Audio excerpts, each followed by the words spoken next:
네, 지난 시간에 이어서 mTOR 시그널링에 대해서 진도를 나가도록 할게요. mTOR2, mTOR 컴플렉스 2가 AKT를 활성화시키고 인산화시켜서, 그쵸? 세린 473번. 그리고 AKT는 TSC2를 인산화시켜서 mTOR 컴플렉스 1, mTORC1을 활성화시킨다고 그랬죠. 그래서 지난 시간에 배웠던 mTORC1, mTOR 컴플렉스 1의 기능 중에 하나가 단백질 합성을 시작하는 거였죠. 여러 가지 4EBP1이랑 S6K의 인산화를 통해서 mTORC1이, mTORC1은 또 다른 조절 기능이 있어요. 이 AKT와 이 mTOR 컴플렉스와 그리고 지금 오늘부터 배울 AMPK에 대해서 잘 상호간의 관계를 잘 알아두시면 좋아요. 자, mTORC1이 활성화되면은 어떤 일이 일어난다 그랬죠? mTORC1이 활성화되면 단백질 합성이 증가한다 그랬죠? 단백질 합성이 증가해요. 단백질 합성은 어떨 때 증가할까? 단백질 합성, 세포 분열하고 그럴 때 필요하죠? 뭔가 여유가 있을 때, 세포 안에 에너지가 여유가 있을 때 몸집도 불리고 단백질 합성도 하고 그러는 거겠죠? 먹고 살기 바빠 죽겠는데 에너지가 없는데 배고파 죽겠는데 단백질 합성하겠어요?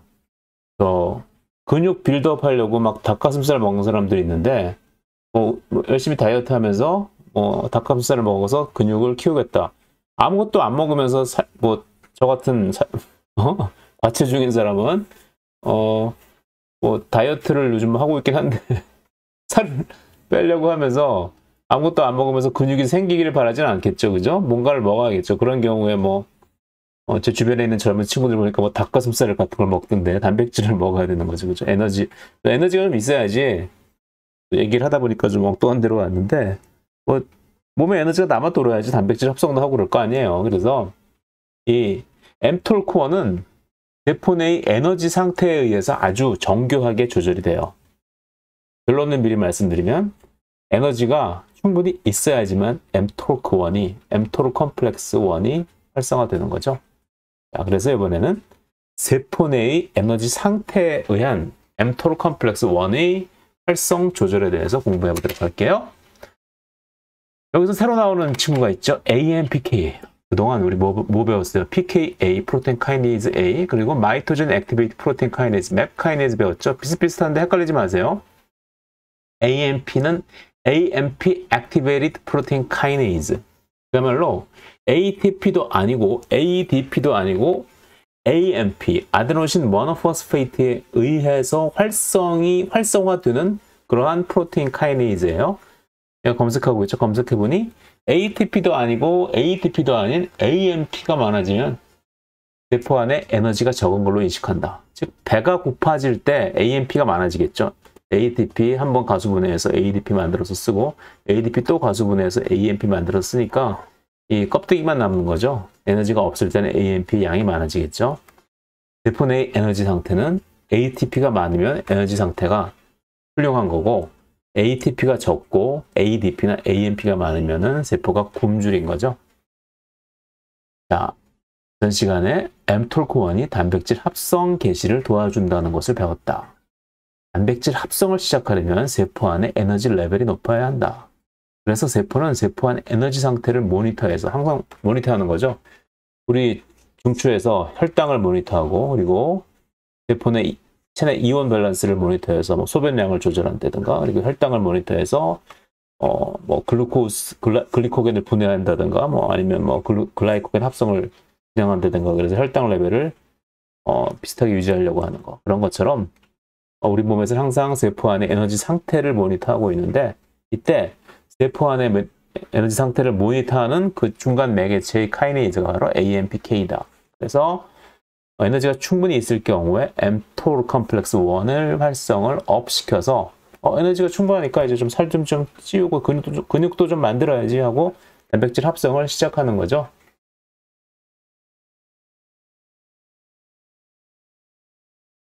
자, 그래서 AMPK가 자신을 소개하고 있죠. AMPK 보시면은 알파, 베타, 감마 3개의 서브 유닛으로 이루어져 있어요. 안녕. 나는 세포의 에너지 상태가 낮으면, 즉 AMP over ATP 비율이 높아지면, 즉 AMP는 증가하고 ATP가 줄어들면 활성화되는 단백질 인산화 요소 AMPK, AMP Activated Protein Kinase야. PKA나 MAP 카이네이즈와 혼동하지 말아달라. 그쵸? 충분히 헷갈릴 수 있죠. AMPK는 특히 MAP 카이네이즈하고 이거 A하고 M자만 바꿔놓으면 똑같이 보이니까 헷갈릴 수 있는데 완전히 다른 놈이다. 자, ATP가 ADP가 되고 AMP가 되면은 거의 방전된 형태이다. 그쵸? 세포가 굶주려서 에너지가 부족하면 ATP는 줄어들고 AMP가 많아지겠죠?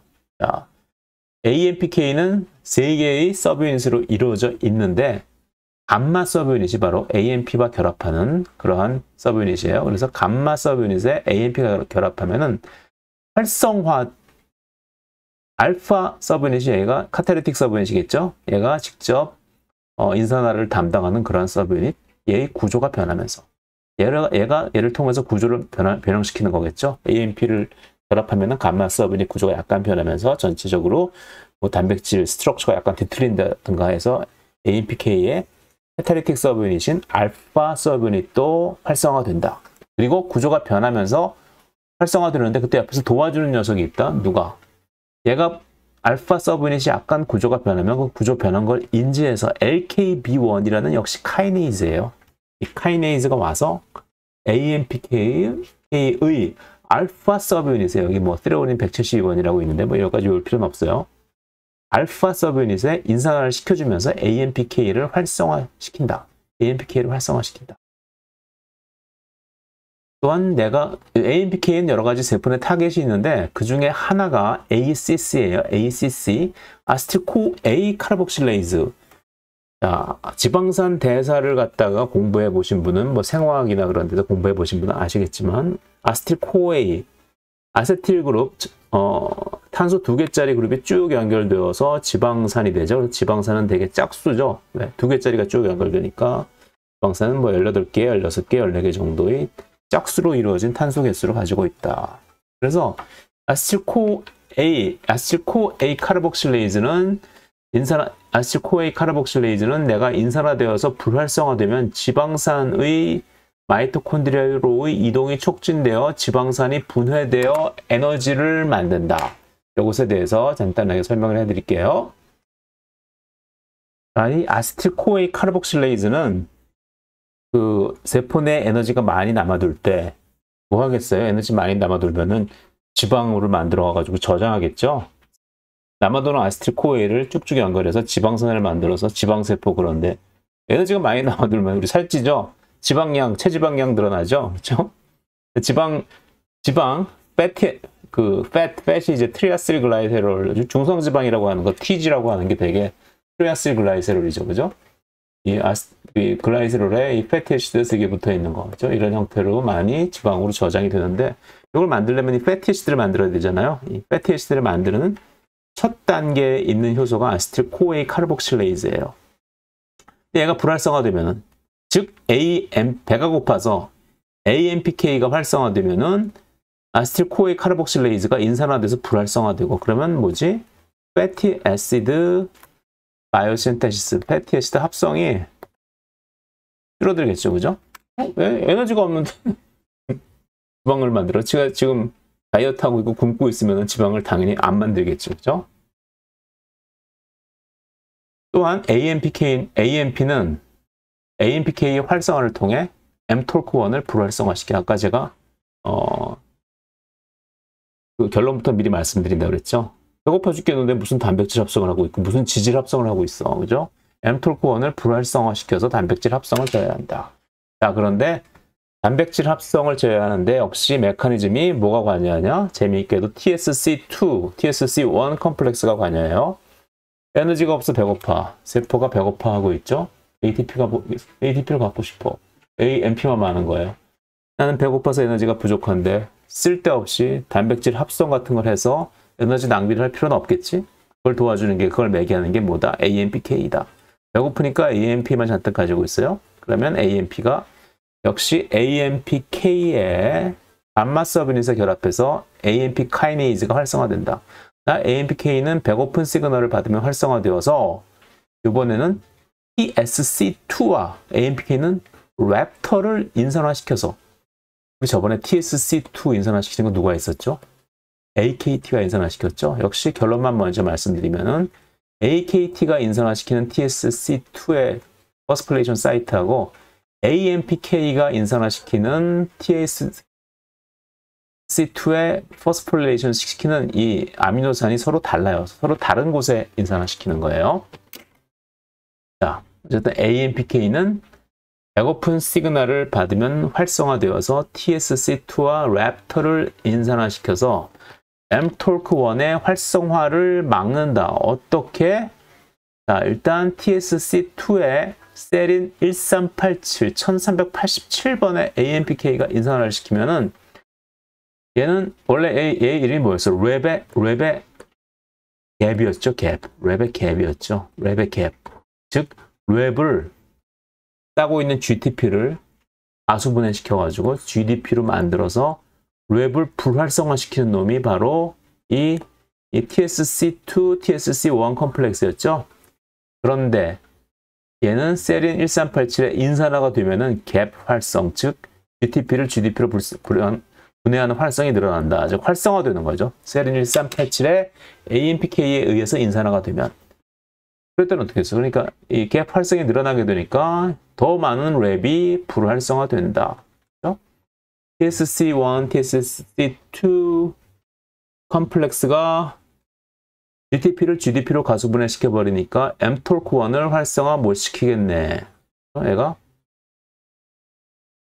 마식한 거죠, 그죠? 얘가 이제 랩1이 마식한 거죠. 근데 랩1은 어디에 필요해요? mTOR 컴플렉스 1을 만드는 데 필요하죠. mTOR 컴플렉스 1을 만드는 게 아니라 mTOR 컴플렉스 1을 활성화시키는 데 필요하죠. 또한 이 mTOR 컴플렉스 1의 구성 성분 중에 하나가 하나 외우더라 그랬죠. 랩터. 그리고 mTOR 컴플렉스 2는 뭘 외우더라 그랬죠? 릭터. 자, mTOR 컴플렉스 1의 또 다른 구성 성분인 랩터를 인산화시키면은 랩터가 14-3-3하고 결합해서 mTOR 컴플렉스 1을 만들지 못하게 된다. 랩터가 이제 mTOR 컴플렉스 1의 중요한 구성 성분의 중에 하나인데 랩터가 이제 AMPK에 의해서 인산화되면은 얘도 역시 스캐폴드 프로테인이죠. 14-3-3. 얘가 랩터를 결합해가지고 랩터의 빈자리가 있어서 mTOR 컴플렉스 1이 제대로 안 만들어지는 거죠. 그러니까 mTORC1이 활성화가 안 되니까 S6K, 4EBP1 등을 인산화시키지 못해서 얘들이 뭐였죠? 그 트랜슬레이션, 단백질 합성 시작하는데 필요한 그런 친구들이었죠. 얘네들을 인산화를 못 시키니까, 그죠? 활성화가 안 되는 거예요. 단백질 합성을 개시를 못 하는 거겠죠, 그죠? 근데 여기서 랩의 갭인 랩이라는 요 스몰 GTP G 프로테인, 그죠? 예, mTOR 컴플렉스를 활성화시키는 컴플렉스 1을 활성화시켜주는 G 프로테인인 랩의 갭인 TSC1, TSC2 복합체. 자, 랩의 갭. 랩의 가지고 있는 GTP를 갖다가 랩의 갭인 누구죠? 얘가 TSC1, TSC2 복합체. 얘가 이걸 갖다가 가수분해해서 GDP를 만들어주는, 즉 랩을 불활성화시켜주는 그러한 놈이죠. 그런데 이 랩의 갭인 TSC1, TSC2 복합체는 어디에 인산화되느냐에 따라서 활성화되기도 하고 불활성화되기도 한다. 자, 전에 얘기했듯이 AKT에 의해서 이 레지듀 이름은 넣을 필요 없어요. 그죠? 이 세 군데가 인산화되면은 TSC2가 TSC1 컴플렉스로부터 둘이 떨어져가지고 이 컴플렉스가 깨지면서 불활성화되고 AKT 말고 AMPK에 의해서 세린 1387번 여기가 인산화되면은 활성화된다. 즉 어떠한 레지듀에 인산화되느냐에 따라서 활성화되기도 하고 불활성화되기도 한다. 알아두세요. 자, 지금까지 배웠던 AKT 그리고 AKT, mTORC1, mTORC2 mTOR2는 여기 업스트림에 있긴 하지만, 그죠? 그리고 AMPK, 얘네들의 상호작용에 대해서 잘 정리를 해두시면은, 앞으로 여러 가지로 도움이 많이 될 거예요. 이 관련 전공하시는 분들. 예. 자, 그럼 또 다른 신호 전달 공부해 보도록 할게요. TGF 베타 신호 전달, Transforming Growth Factor 베타. 이름은 Transforming Growth Factor.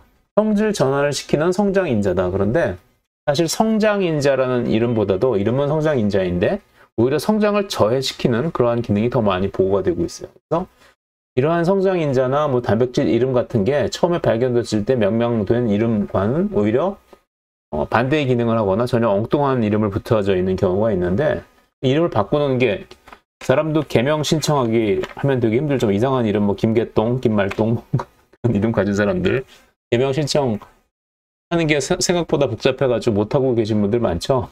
그래서 그러한 그로스 팩터들도 물론 트랜스포밍 그로스 팩터 TGF 베타가 대부분의 세포, 특히 뭐 에피텔리알 셀 같은 데서는 이 생장은 좀 저해하고 뭐 G1 어레스트, 셀 사이클 G1 어레스트 시키는 경우도 많아요.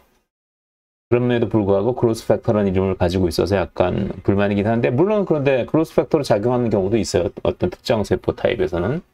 그래서 또 짜증나는 생명과학 나오죠. 그때 다른 거. 그렇기 때문에 이 이름을 아직도 계속 쓰고 있다.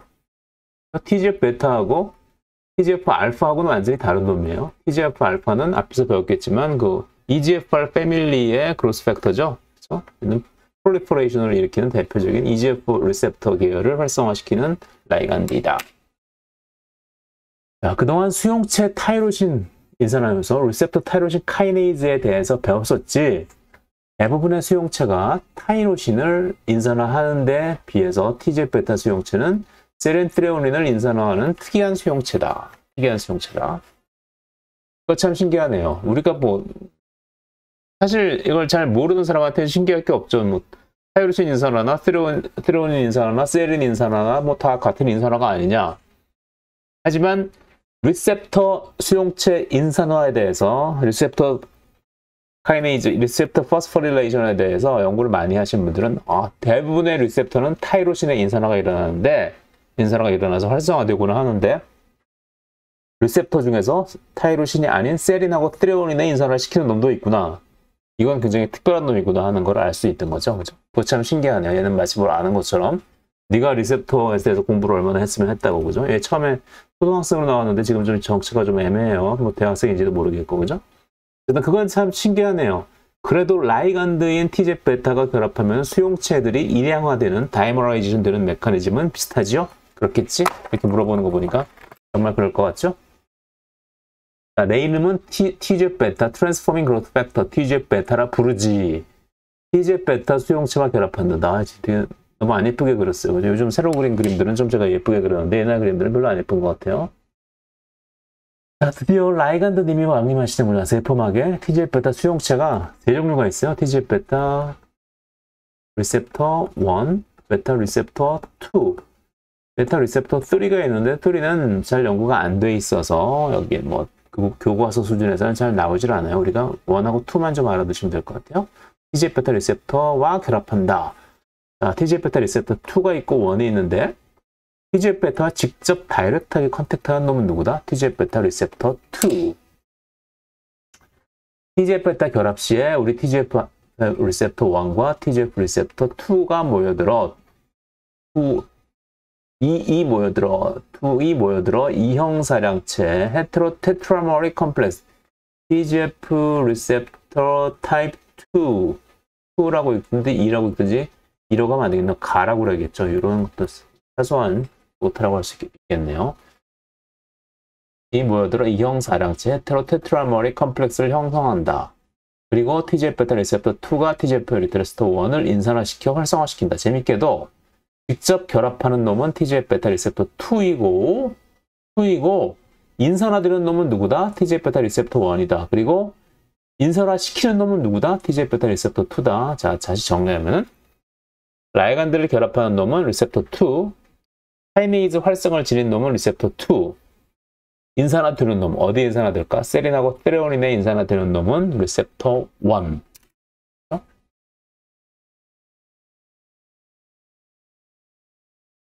자, 그래서 인산화되어서 TGF-β 리셉터 1이 인산화되면은 어떤 일이 일어날까? TGF-β 리셉터 2에 의해 세린 장기가 인산화되어 활성화된 TGF-β 리셉터 1은 얘도 역시 카이네이즈니까 2도 카이네이즈, 1도 카이네이즈. 얘는 누구를 인산화시키느냐? RSMAD, Receptor Regulated SMAD. SMAD, RSMAD라고 하는데 뭐 논문에는 되게 뭐 SMAD2 이런 것들이 알려져 있죠. 여기서 그냥 Regulatory SMAD, Receptor Regulated SMAD라고 RSMAD라고 교과서에서 주로 얘기를 해요. RSMAD들이 인산화된다. 어디에? 세린 잔기에 인산화된다. 근데 얘네들이 인산화되면은 TGF-β 리셉터 1에서 분리되어서 인산화된 스매드는 RSMAD는 코스매드, 혼자 가는 게 아니고 코스매드와 복합체를 이루어서 핵 안으로 들어간다. 혼자 안 들어가고 친구를 데리고 간다. 혼자 가면 심심하니까 화장실 갈 때도 같이 친구랑 같이 가고 그죠? 대학원생들 담배 피러 나갈 때도 친구들이랑 같이 나가더라고요. 그죠? 그러니까 담배 끊으려고 그러다가도 괜히 옆에 담배 피우는 친구 있으면 뭐 더 덩들어서 피우게 되고 그죠? 왜 굳이 나를 데려가려고 하죠? 핵공을 통해서 핵 안으로 들어가는 거죠. 핵 안으로 들어가서 얘들 하는 일은 뭘까? 뭔가 인산화돼서 신호 전달 최종적으로 인산화돼서 핵 안으로 들어간다. 그럼 걔가 하는 일은 결국 RNA 폴리머레이즈와 같이 결합해서 트랜스크립션 팩터로 작용해서 특정 자기의 타겟 유전자들을 발현시키는 거죠. 아무나 발현시키는 게 아니라 스매드가 결합하고 싶어하는 유전자 부위에 프로모터 부위에 결합해서 타겟 주인들을 트랜스크립션을 촉진한다. 그래서 TGF-β를 통해서 TGF-β 리셉터를 통해서 스매드를 통해서 특정 유전자의 아무 부위가 아니라 TGF-β의 리스폰스한 반응성을 보이는 그런 부위가 있겠죠. 스매드가 결합하는 부위, 거기에 있는 그 다운스트림 유전자, 거기에 있는 구조 유전자들이 발현되게 된다. 어떤 것들이 발현되냐? 세포 사멸, 세포 외부 기질 재생성, 면역 저해, G1 세포주기 억제. 아까 제가 후반부에 얘기했듯이 TGF-β, Transforming Growth Factor인데 그로스라기보다는 주로 세포주기 억제, 면역 저해 이렇게 뭔가를 억제하는 기능들이 주로 있어요. 그래서 이름과는 좀 안 어울린다.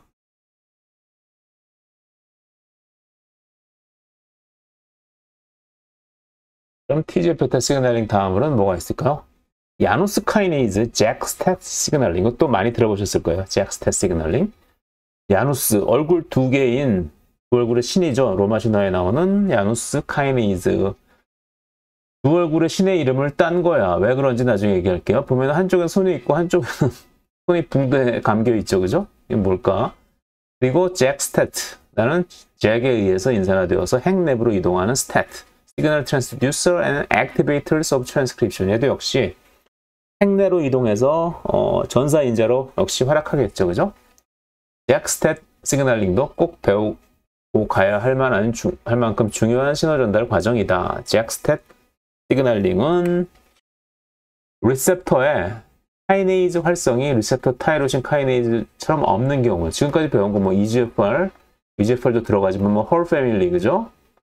뭐 PDGF 리셉터, 그리고 좀 전에 배웠던 TGF-β 리셉터 이런 것들, 얘네들은 뭐 타이로신 카이네이즈, 얘네들은 세린 트리오닌 카이네이즈, 리셉터 자체에 카이네이즈 활성이 있어요. 그죠? 손을 그리면 되게 카이네이즈 활성이 있다는 거죠. 딴 놈들한테 포스포레이션 시켜줄 수 있으니까.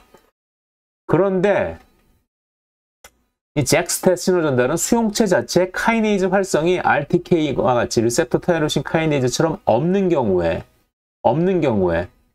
잭이라는 인산화 효소 카이네이즈를 수용체 주변으로 불러 모아서 수용체 및 하위 인자들을 인산화시키도록 하는 시스템이다.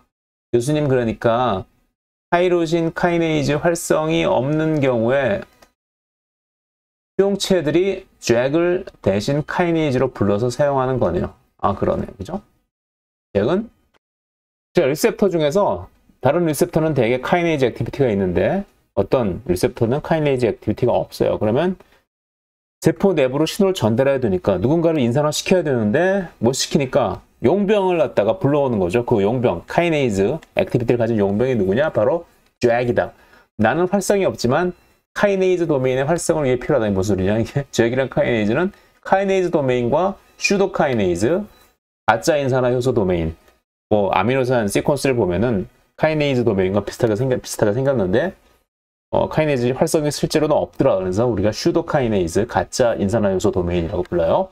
두 개, 잭 카이네이즈는 로마 신화에 나오는 두 얼굴의 야누스 이름을 따가지고 또 한 얘기 또 하고 있어요. 그죠? 이거 아주 안 좋죠.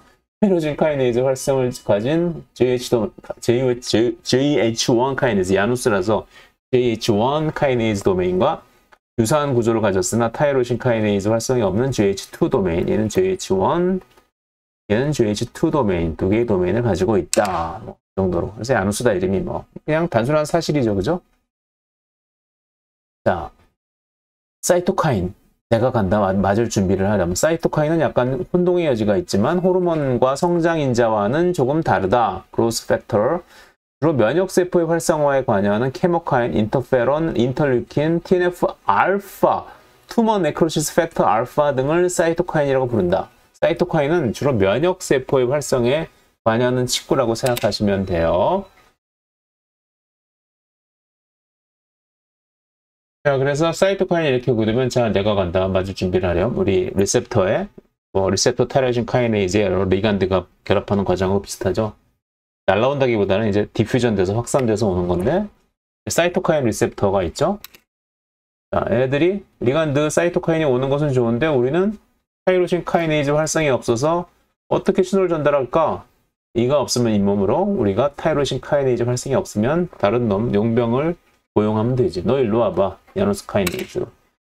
용병이라고 하니까 갑자기 저희 인생 만화인 베르세르크가 생각났어요. 베르세르크 다 아시죠? 베르세르크. 이 얘기를 왜 하느냐? 베르세르크 작가가